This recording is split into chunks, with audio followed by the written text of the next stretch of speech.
everyone, and welcome to this fun conversation about emotions. Today we're going to change our topic and we'll be talking about emotions.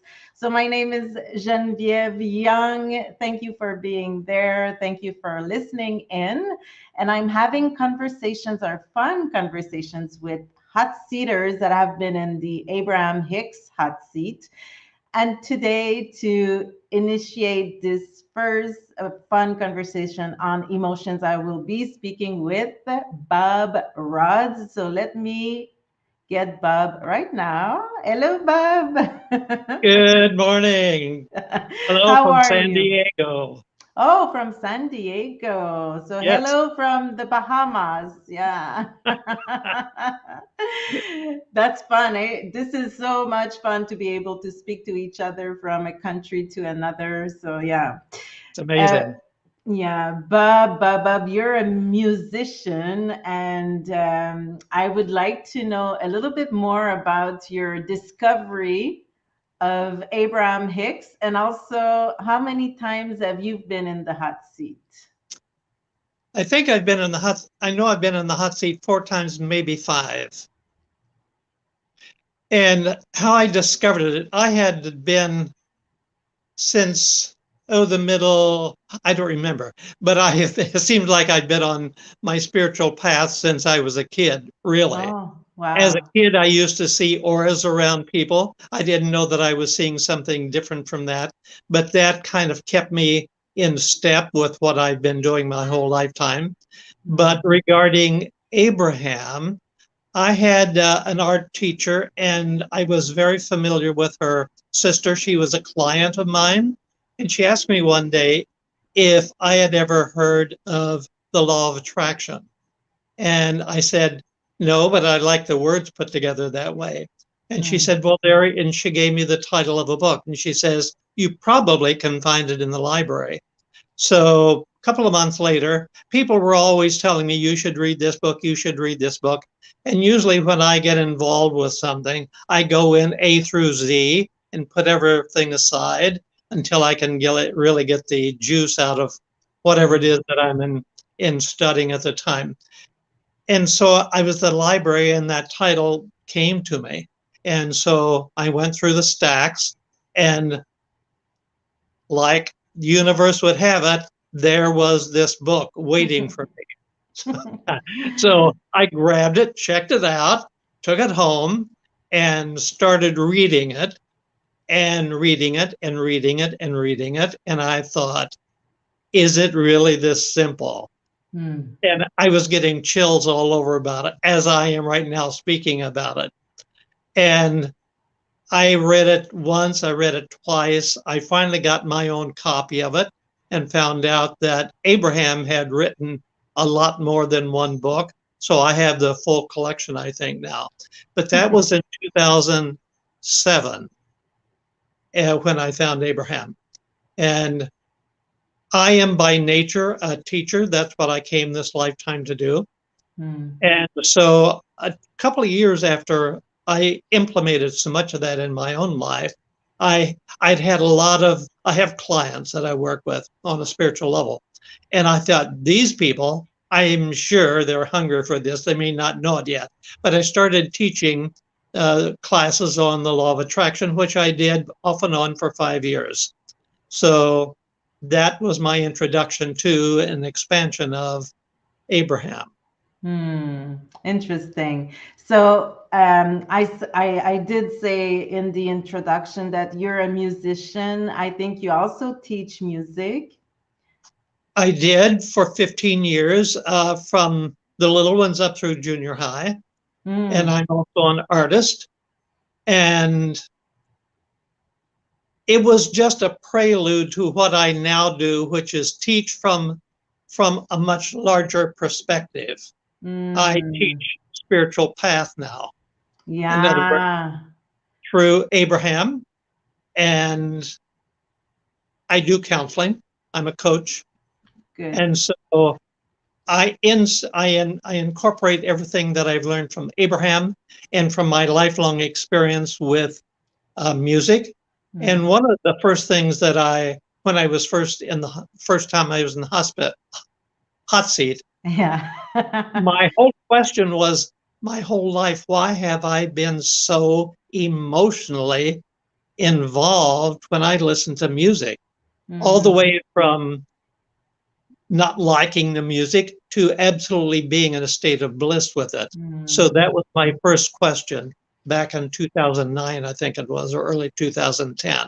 And And when I got I love that question because it really, relates to the emotional scale also. Like if every note of music has a vibration, just like exactly, every emotion has a vibration. And this is why I choose the hot seat about music and vibration. When you were in Cancun, I was there too. And I remember that moment where you spoke about that with Abraham, and that's the one I choose. And you know what I do? I just divide like the hot seat in three different segments. So what I want to do with you is listen to each segment, and then I will be asking you questions about the okay, segment. All right, you yep, ready? yes, We're gonna yes, start with the first part.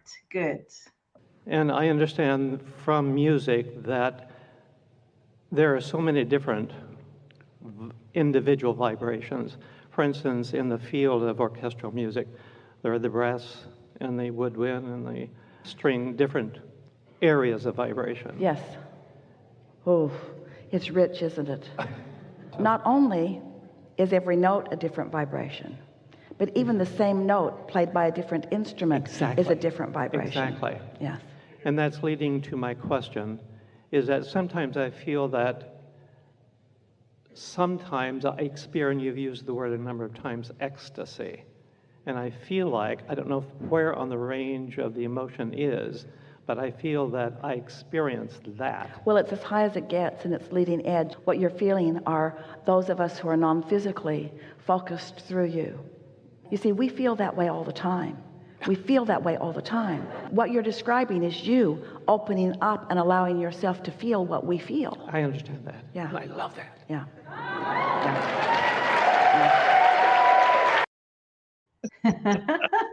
I I'm loved it. getting chills all over when I was hearing that again. Good. I love that.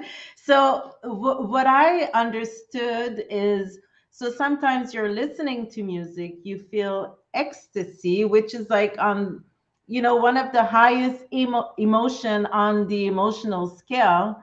Yes, And so is your inner being. So your inner being is always in the highest frequency on the emotional scale. So it's when you always connect with your inner being. So that's how I translated that question you had. to me, it's being fully in the receptive mode. Mm, Puts me in that receptive mode. And mm, that's when my whole body becomes electric. mm. And whatever thoughts that I am receptive to, that's like I'm in, I've got this red hot line to the universe, so to speak. Yeah, exactly. Yeah. And it doesn't get any better. Well, I won't say it doesn't get any better than that because things are always expanding, right?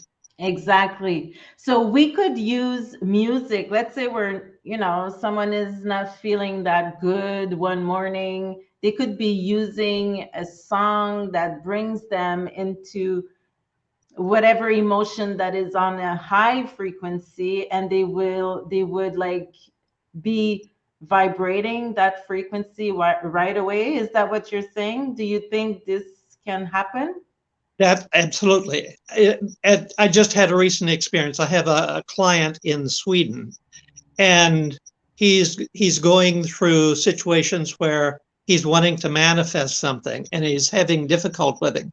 And just to backtrack for a minute, I used to do therapy with music with the individual. I'd check with my spiritual guides, and they would give me a piece of music that somehow would help the client tune into the vibration higher than where they are to help them to develop whatever it is that they're trying to match to and to create for themselves.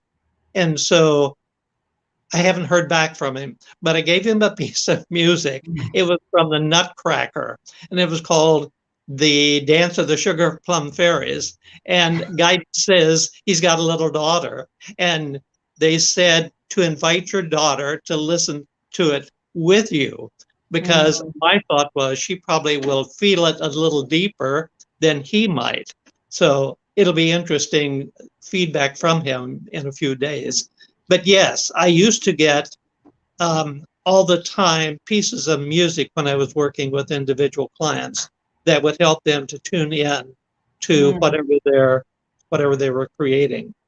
And it just like it comes to you as an inspiration while you're talking with the person, or you have to be meditating on it. How does it Well, work for you? Abraham would say it puts me in the vortex where I get information from the universe. I Mm-hmm. call it my inner being or my spiritual guides, and that's where the information comes to me, which then I pass on to whoever I'm working with. Interesting. And you've seen a lot of things happening or changing for your clients? Oh, for sure, for sure, yes. I That like that. yeah, yes. Interesting. Yeah. That's just one way. The music is just one way, and of course that's a part of my DNA, I think. So I Mm. use that as much as I can.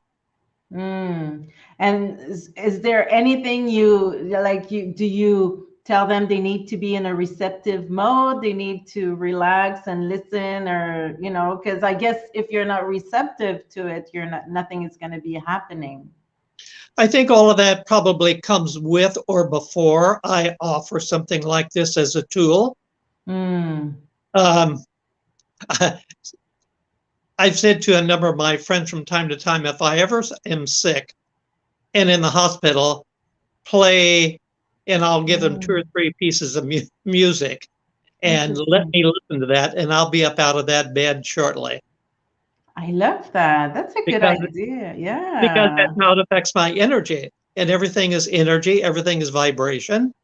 And so, since childhood, as I said, I have been so closely related to music that that's the way it works for me. One of the ways that it works for me. Yeah, I like knowing that. My father was a singer, and when he would start singing, I was very young and I didn't know why. I would just cry, but it was like tears of grace, tears of gratitude, of my heart opening. And there was something after I realized there was something in his tone, in his voice that really brought me to that space.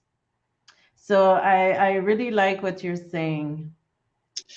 What I hear you saying is that he was allowing his authentic self through his voice to Yeah, create that vibration, and you were a recipient to yeah, that. exactly. Yeah, that's it. That's how it was. Okay, so let's listen to your second part of Okay. the segment. Okay. Whoops. Give us, if you can, we know you can, some characteristics of a trumpet that are different from the characteristics of a flute.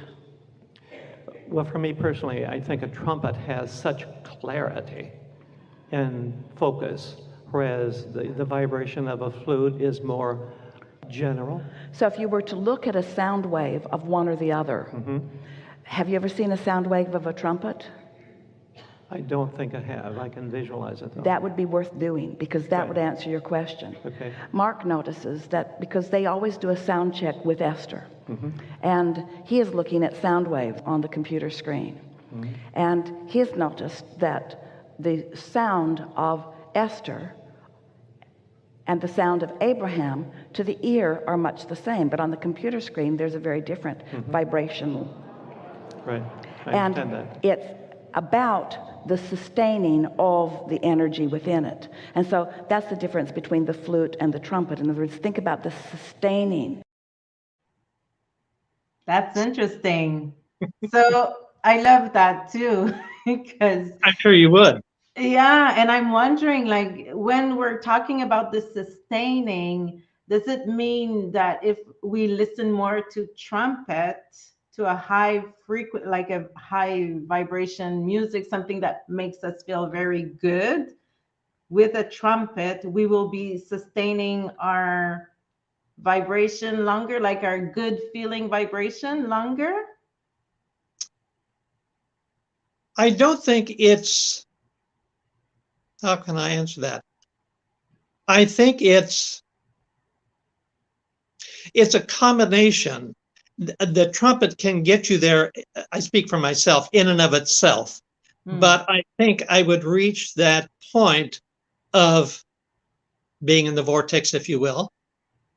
Uh, but I would, because the universe is constantly expanding, as we all are, I would need something in addition to that. And that's what the orchestra or a choir, for that matter, any form of music, there has to be something added to it, little by little, little by little, until usually at the end of a piece of music, everybody is there, and the whole vibration, including that of a listening audience, reaches a dynamic that is almost awesome and overpowering.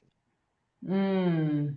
So, so you're saying it's like creating the vibration. So it's creating like the frequency with the music.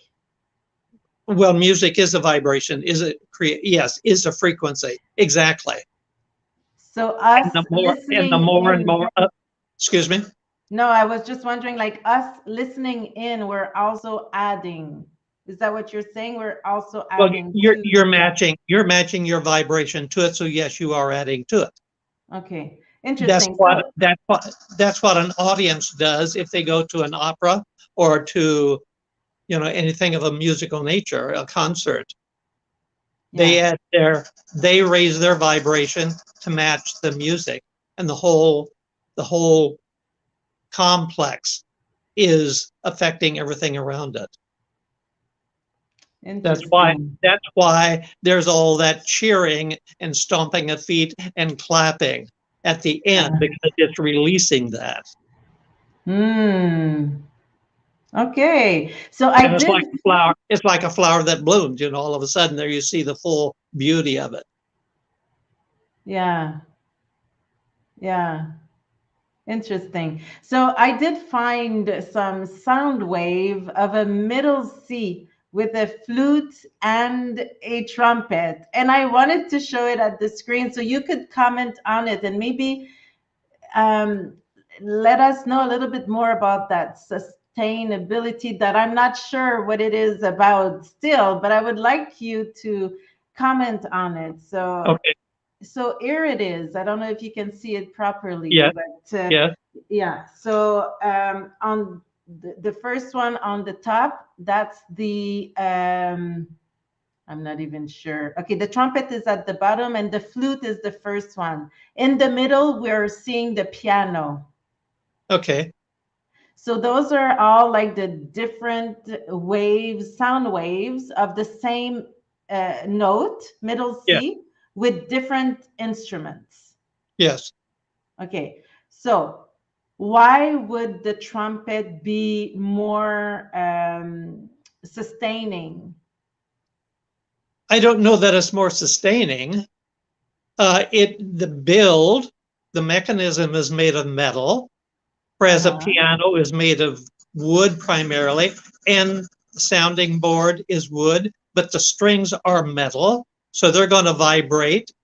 Every one of those strings in the piano is a different length, so it will vibrate at a different vibration, a Okay. different frequency.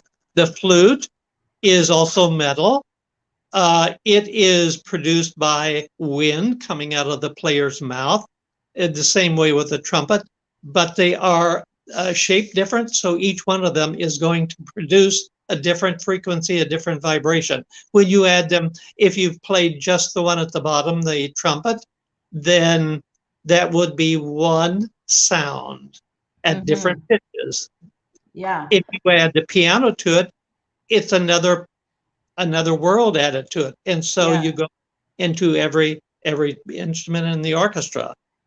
So in your hot seat, you're saying that for you, the sound of a flute brings you more like in a general state or general A little emotion. more calm, a little more A calm. little bit, okay. and then the trumpet brings you to more clarity.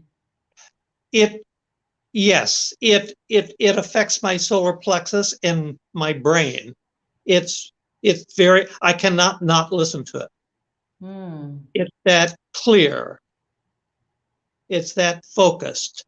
Yeah, yeah, yeah. Whereas a flute is, to me, and I can only express my experience with it, it's softer, more gentle. So I would say in terms more general. I'm not sure that's, if I had more time to think about it, I may have used a different word, but it's a whole different race of sound. Yeah, interesting. That's interesting. So the same note and completely different vibrations. So that's what Yeah. we're learning with that. Okay. And now Well, let's, it's like you are a different vibration from me, yeah, but for sure. we can create harmony, and we are creating harmony together. Yeah. We are an orchestra. Yeah, yeah, yeah. And that's what I like in the third part. So let's listen to it. That's exactly what Abraham is saying. Okay. Who isn't music a replication or representative of the whole of the mix of everything that's going on in this physical environment, of everyone playing their parts, some holding the notes longer, some coming in just at the right timing. And the leading of such an orchestra is what each of you are doing in your own lives. Because of what you're accomplishing vibrationally, you're bringing in the different components that will fill it in to make it richer and more whole and exactly as you intend it to be.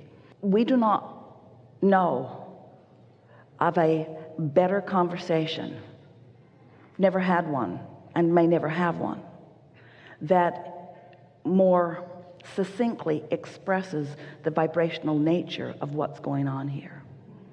And to be able to translate it through this knowing is what we wish for everyone, truly. I get Yeah. chills on that again. So being able to translate it, and this is where I wanted you to tell me more about that. So how do you think you translate that, the vibration of music into your own life? Well, it's a little like Abraham said, we are the leader of or conductor of an orchestra.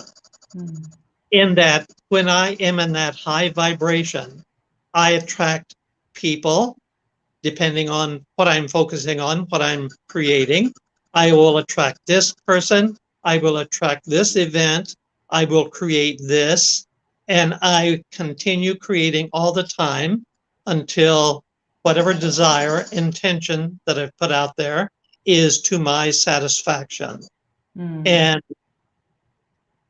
there's no end to it. I will start on a different intention, a different goal. And it's all by being in the right vibration and attracting events, people. It's, what does Abraham call them? A cooperative component, I think. So that's how that works.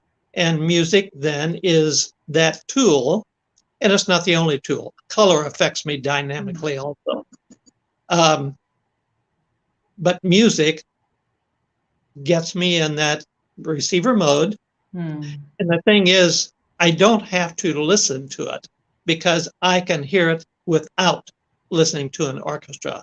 And so when I really focus on that piece of music or music in general that really allows me to soar, then I'm my own creator without any outside influence.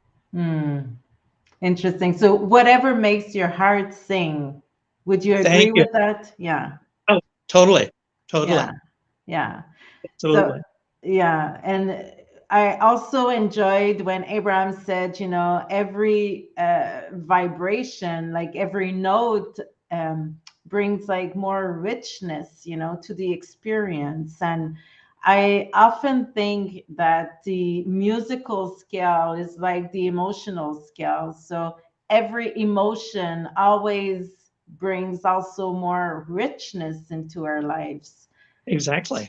even the ones that are like on lower frequencies. And I would like you to just, give us some clues on how do you in your life, go through the negative emotions, or, the emotions that are on the lower scale, the lower frequencies of the scale. And how do you go, like, and have yourself move into the scale to higher frequency emotions? How low do you want me to go? Let's say, like, We whatever, won't go like, there. yeah, go ahead and We won't I'll. go there. Well, prior to our meeting, prior to my meeting with you, I was having difficulty with technology. Yeah, yeah, that's a it, good it, thing. Yeah. And it you know wasn't what? working I, well, and I was getting very, very frustrated. I kept thinking, it's going to work out. It's going to work out. And when something gets a hold of me, it still can have its way with me for a while. So usually I will just get away from whatever it is that's frustrating me. Take a walk. I happen to live by the city park here, and there's such beautiful nature there. And so usually the minute I step inside, I'm at pretty much at peace. And then I start thinking anything that is of a positive nature. And as Abraham says, the thought starts thinking the thought. mm, And so I think one thought, now I'll add a different thought of a positive nature. Then it's like I've added another interest, and intra, int, interesting. no, No? instrument to the Okay. orchestra. So every thought has a different vibration. So the Mm, more thoughts that I get that are slightly different, creates that orchestral effect, if you will. So mm, little by little, then I'm back to where I want to be. And the mm. sun is shining regardless of what the weather is doing. And then technology starts working. Thanks to you and people like you that know so much more about that. Well, Exactly. no, well, and I do acknowledge then that when we release the resistance, then everything is easier, and we have access to the solutions, and yeah, to everything that is on the other end of the stick, as Abraham Hicks said. Yeah, Exactly. yeah. Not looking at the problem, but looking at the solution. And Yeah. that's always to me a good thought and a memory to remember is that Mm, looking at the problem and look at the solution. So mm.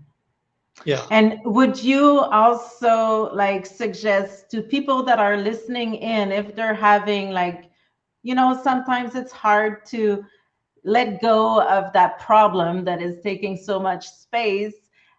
Would you say that listening to music would be also a good tool that you use, and that they could also integrate in their lives just to move to another emotion on the scale? Absolutely, because at the end of that hot seat experience that we were listening to, I was told that people in the audience were tears were running down their face. So it really must have resonated a lot with them. Mm, Um, yes, totally. I would say, I think Abraham says, pet your cat or walk in the sand somewhere. As I said, I walk in nature. So anything to get out of that energy where you are, turn your back on it, take a mm, warm shower, eat a piece of chocolate, hum to mm, yourself, do some exercise, take a bicycle ride, you mm. know, pamper yourself. Everything is Yeah, a workout. So yeah. whatever turns the person on, and we all have our different systems, I'm sure, that is a part of the solution. There's Mm. always a solution. Exactly. Thank you for saying this. And I think it's a a beautiful way to end our fun conversation. And we have here Karen that left a comment, and she says, "Love it. The sun is shining regardless of what the weather is doing." Yeah, that's what you said. Yeah, Thank she's you, Karen. quoting you. Yeah. So thank you so much, Bob. That was a lot of fun. And so, how can people reach you? Let's say someone is interested in having that inspiration from you, like for a music that they could listen to, or a coaching, or how can they get in contact, in touch with you? I can leave my email address. Yeah, we could put it underneath the video, no problem. Okay. So if you want to It, send it to me, and I'll do this for sure. okay. Thank you so much. I'd appreciate that. Yeah, that's no problem. It's my pleasure. So thank you once again, Bob. Thank And you. yeah, so it was nice having you. And we will be listening to music to release the resistance and also to keep ourselves in very high frequencies. Thank you. Okay, bye bye. So thanks again for listening in. I hope you enjoy those fun conversations with hot seaters. And I will see you on next Monday with Kevin Young. We'll be talking about emotions. And so till then, have fun. Okay. See you soon.